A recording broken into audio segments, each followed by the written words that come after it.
praise God for that. The contributions of the Armenian evangelicals to the Armenian nation are quite outstanding. The Armenian evangelicals constitute less than 1% of all Armenians. We're just less than 1% of all Armenians. But what we lack in numbers, we've compensated by our zeal and hard work.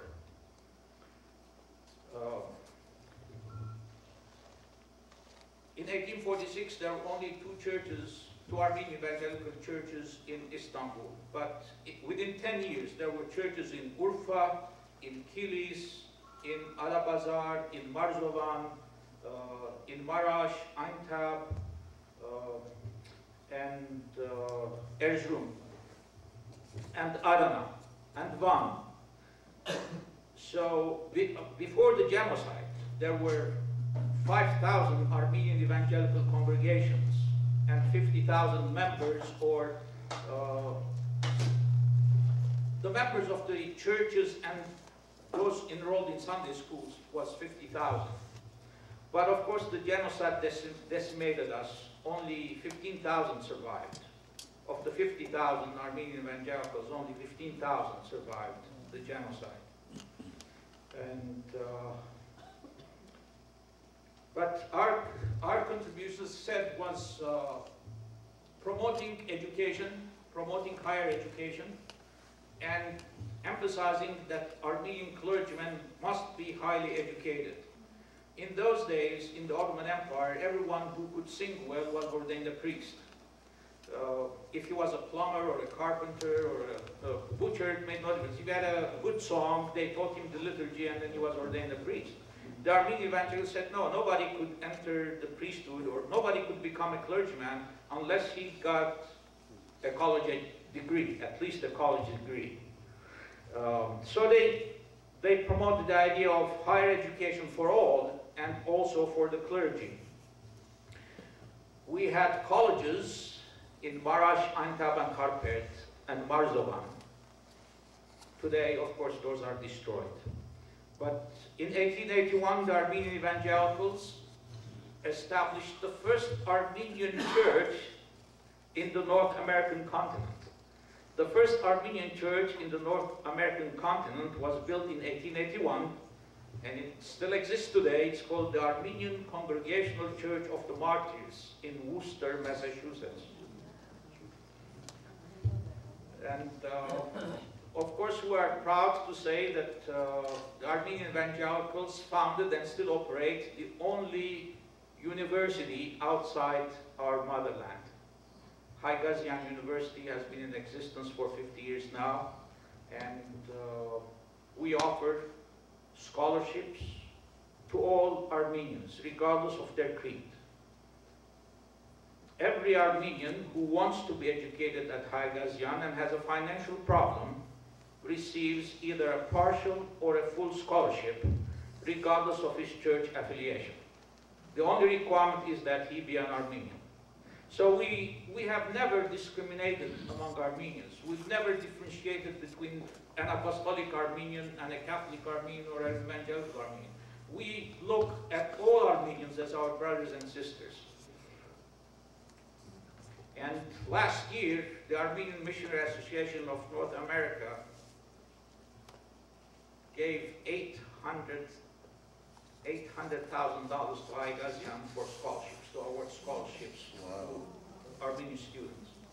So we believe in education, and we believe that if we educate more Armenians, our nation would be stronger and richer. The Armenian evangelicals helped inculcate moral principles among their adherents and students, and we also promoted the Christian lifestyle. And our Armenian evangelicals said it's not enough to be baptized as an Armenian Christian, but you have to live as a Christian. You have to study the Bible, you have to read the Gospels, you have to pray every day, read the Gospel at home every day, pray every day, have a Christian lifestyle. And the Armenian evangelicals abolished the division between the lay people and the clergy. You know, the Armenians call the lay people Ashharagan. Ashharagan means people of the world, or worldly people. And the clergy are called Hokabaragan, the spiritual people. The Armenian Evangelicals said, no. Every Christian is supposed to be spiritual, not just the clergy. Every Christian is supposed to be spiritual, not worldly. And they said every Christian should have a new heart and a new life. Every Christian should experience the miracle of the second birth, moral regeneration, through the grace of Jesus Christ. The Armenian Evangelical Church always stood for the liberty of conscience. Vartanans fought for the liberty of conscience. Vartan Mamigonian, on the eve of the Battle of Avarar, said we're fighting for the freedom of conscience. And the Armenian Evangelicals always stood for the liberty, freedom of conscience, and freedom of thought. And they made the church democratic. The Armenian Evangelical Church is a democratic church. Every church member has a voice in how the church is to be run and how the money of the church is to be spent. In other words, the leadership is collective. It's not, the leadership of the church is not entrusted to one man, to one person. The leadership is collective. In other words, the church council, every congregation has a church council, and the church council decides how to run the church, whom to hire as a minister, whom to fire, how to spend the money, where to send church funds to, and the members of the church council are elected directly by the congregation every year. So the Armenian Evangelical Church is a democratic organization. And then we're open to new ideas, open to innovations. We're not rigid, we're very flexible. Of course, there are some differences between the Armenian Evangelicals and the Armenian Apostolics and the Catholics, but these differences are not irreconcilable. We have common ground. For example, we all accept the Nicene Creed, Havadoham Kanak. The Nicene Creed is recited every Sunday at every Armenian church. Հավատամ իմի Աստվածի հայրն ամենագալ արարիչ ներքի եւ իմի Տեր Հիսուս Քրիստոս որդին Աստծո ծնյալ Աստծո օրենյացին եւ Սուրբ Հոգին. And the Nicene Creed in its entirety has always been accepted by the Armenian Evangelicals. So we accept the Nicene Creed, and the Armenian Apostolics accept the Nicene Creed, and the Armenian Catholics accept the Nicene Creed. So we have a common denominator. And the Nicene Creed states the major beliefs. So when it comes to the core beliefs of Christianity, we are all in agreement. But I said the emphasis, the Armenian Evangelicals say it's not enough to be baptized as a Christian and then not live as a Christian. So we promote the Christian lifestyle, and we say every Christian must study the gospel, must read the gospel for himself. And that's why the Armenian Evangelicals, from their inception, wanted to make the Bible, the New Testament, available to the Armenians in a language which they could read and understand. So we encourage every person to study the gospel and live in harmony with the teachings of Jesus Christ, so that they'll have eternal life with the Lord after their earthly pilgrimage is finished. Now, let me give you examples how differences can be bridged, or how other people have bridged differences. Look at the Jews. In America, there are three kinds of Jews. There's the Orthodox Jews. The Orthodox Jews maintain all their old traditions and all the old laws without accepting any change. And so you see them wearing beards, black coats, wide-rimmed black hats. These are Orthodox Jews. Then there are the conservative Jews. The conservative Jews have accepted modern ideas, like they wear like you and me. they don't even wear the skull cap, the Jewish skull cap. And then there's the Reformed Jews. The Reformed Jews are very interesting. When my wife worked for TWA, I flew regularly to Tel Aviv because I have relatives there. On a flight to Tel Aviv, it so happened that the person seated next to me was an American rabbi, and he belonged to the Reformed Jewish tradition, Reformed Jew. And then I saw that he was eating pork. And I said, as far as I know, your prophet Moses has prohibited you from eating pork. And he laughed. He said, yeah. He said, but I'm Reformed Jew. And he said, we believe that if pork is well cooked, it's harmless. The reason Moses told the Jews not to eat pork because they didn't have pressure cookers at that time. And pork, when it's not well cooked, it's harmful. But since we have pressure cookers now and it's well cooked, I can eat it. See? An Orthodox Jew wouldn't touch it. But you see, there are different strands, but they're all Jews.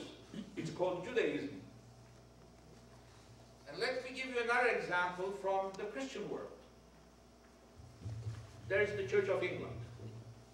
In Europe and the Middle East, is known as the Anglican Church, or the Church of England. In the United States, it's called the Episcopalian Church.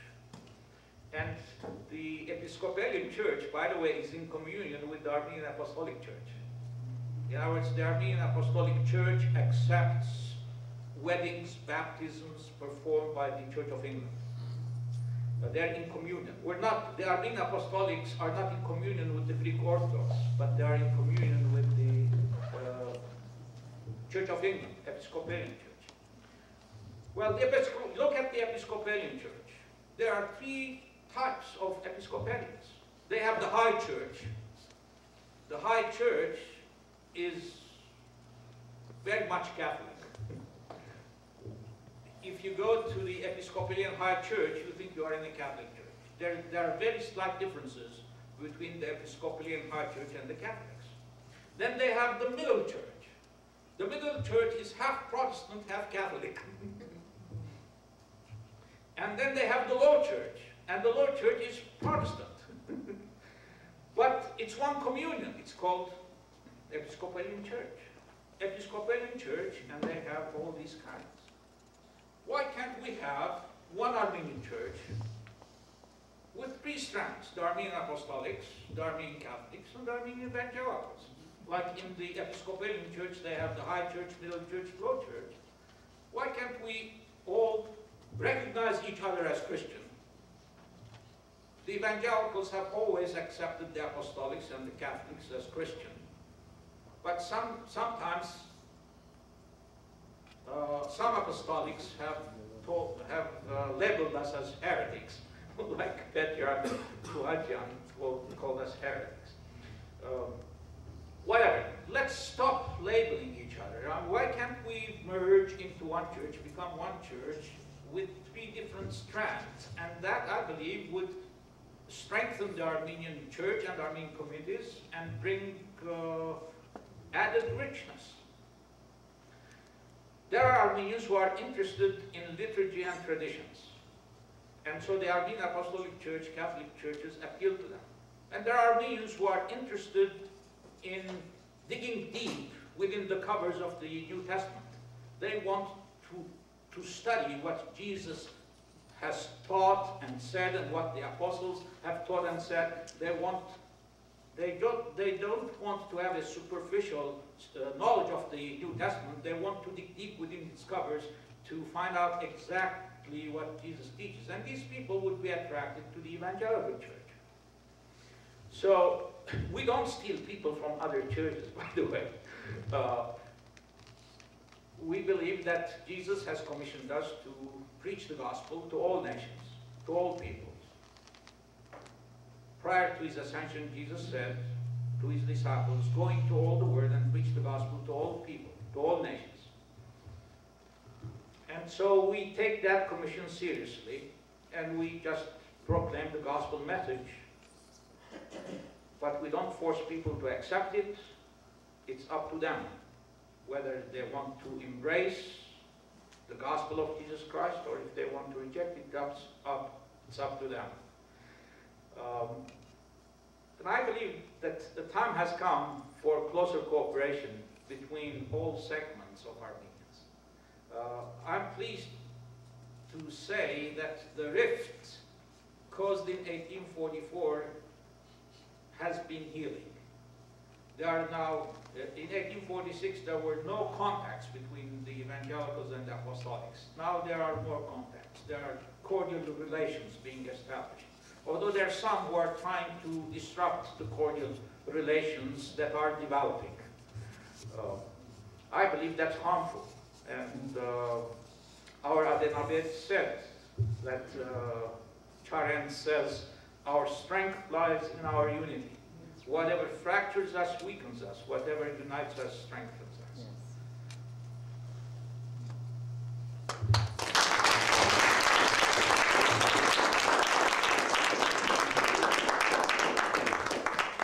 Okay, weren't there some other differences that caused the separation? Well, like the baptism and the solemnity of the... Those came later. Those came later. Those came after the reformers were excommunicated and expelled from the church.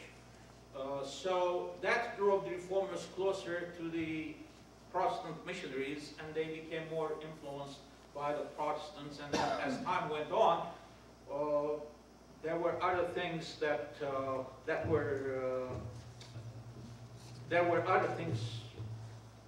other differences added, like baptism is a requirement, and the Armenian evangelicals, there are some. See, by the way, when we say Armenian evangelicals, we're different from the American evangelicals. We're not the same. By evangelical, we use the word evangelical because it's a translation of Avedaranagan. The pioneers of our movement called themselves Aistaniyites Avedaranagan. And so how do you translate Avedaranagan? Evangelical. But by evangelical, we mean that we are gospel-oriented. We are gospel-oriented. We recognize the gospel as the center of our Christian life and religious practice.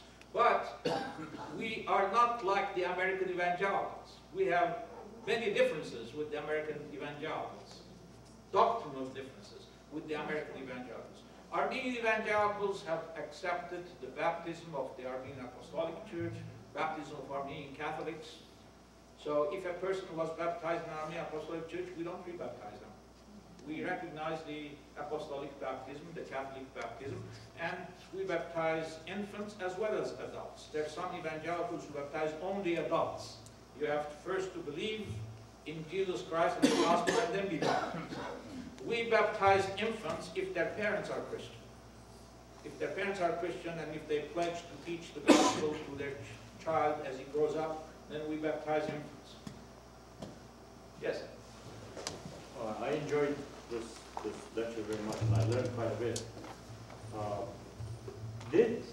After 1844, when the new Catholicos came in Echmiadzin as leadership, did any of them came to change their mind and call back the word of the first one in 1844 was called the Society of the Pious Members heretic? Did anybody try to change it afterwards? Has there been one Catholicos who was sympathetic? It's true that there was a Catholicos at Echmiadzin, but he had no authority in Constantinople. The Constantinople church was run by the Amiras, not even by the Patriarch. The Patriarch was the slave or the stooge of the Amiras, High Amiranere. They were the ones who were in control of the church, and they did what they pleased, and the Catholicos had no authority over them. The Catholicos in Echmiadzin could not order them to do anything at that time. But then, as I said, the tragedy is that in 1858, the Patriarch of Constantinople, who excommunicated the reformers, was elected Catholicos of all Armenians, and he excommunicated the Armenian evangelicals who lived in eastern Armenia. I understand that Armenian is quite friendly with the Armenian Evangelical. Yes, the reason is simple.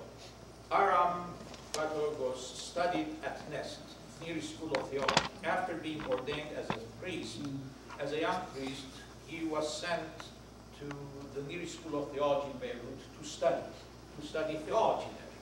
And there he met Armenian evangelical ministers, or students who were studying to become Armenian evangelical ministers, and he developed close friendships with some of them.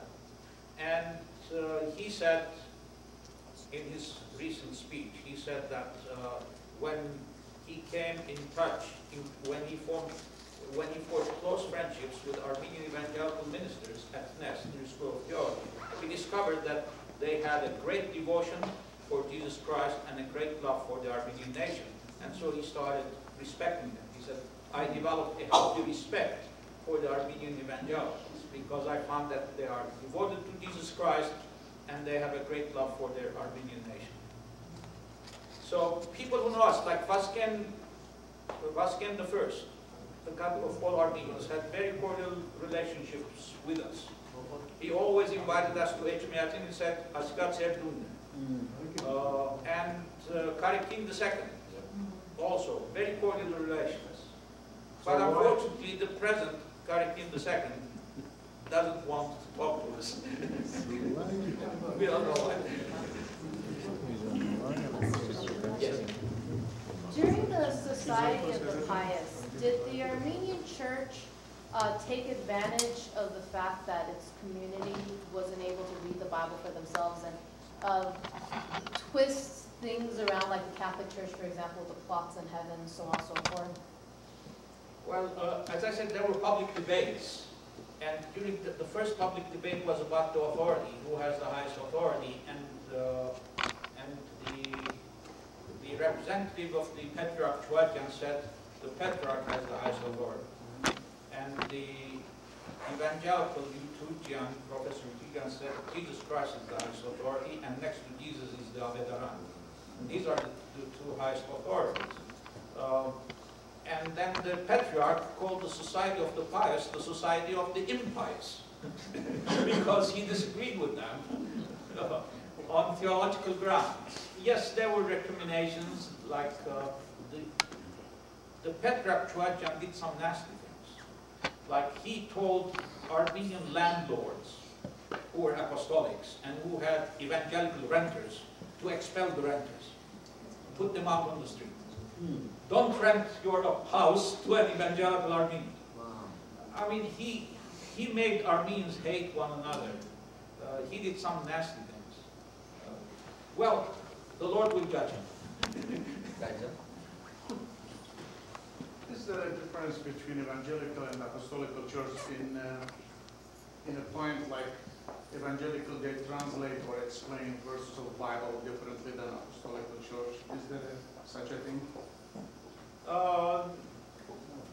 Not exactly. I would say when it comes to Bible interpretation, there are some verses that may look ambiguous in English or in Armenian, but if you go to the Greek original, there's no ambiguity there when you go to the Greek origin. So I believe if we decide to follow the gospel only, the gospel of Jesus Christ, there'll be unity and agreement on every subject. But the disagreements arise because the Apostolic Church has always said, we accept the gospel plus the traditions and the teachings of the church fathers. And some of the church fathers have written things that are not in harmony with the gospel. So that's where the differences emerge. Legon? Yes. Do I assume correctly that when it comes to prelacy church and evangelical membership, they could go to the prelacy church and do the baptisms or the marriages? There's no actually, there's a good relationship between prelacy and evangelical church. Is that what it is? There are good friendly relations, there's cooperation, but I don't believe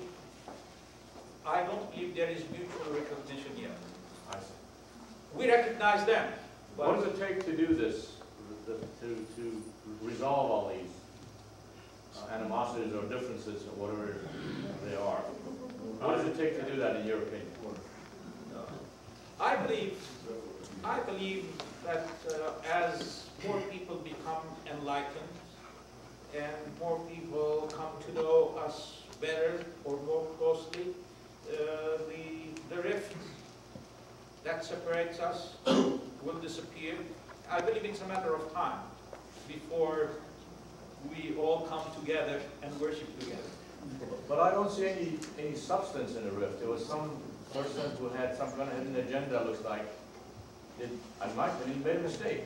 Why wouldn't somebody get up and explain it and then resolve? We always said, Armenian evangelical leaders have always said to the Cathologos in Echmiadzin and to Cathologos in Antelias to issue a decree removing the anathema that Matthios Tuadjan pronounced over the evangelicals.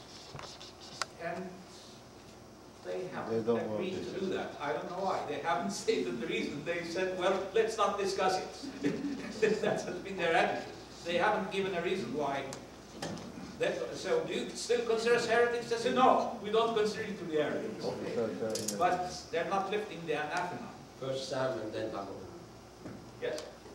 Would you say that since you said, Dr. Ego said, this is your home, come over here, join us, and would you say that the roots of our evangelical church is the apostolic church?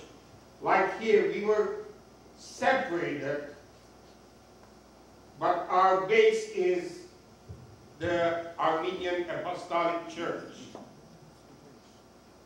Yeah, we Armenian evangelicals to this day say we consider the Armenian Apostolic Church to be our mother church. But sometimes the mother church has not accepted us as their Karazat Vortinej.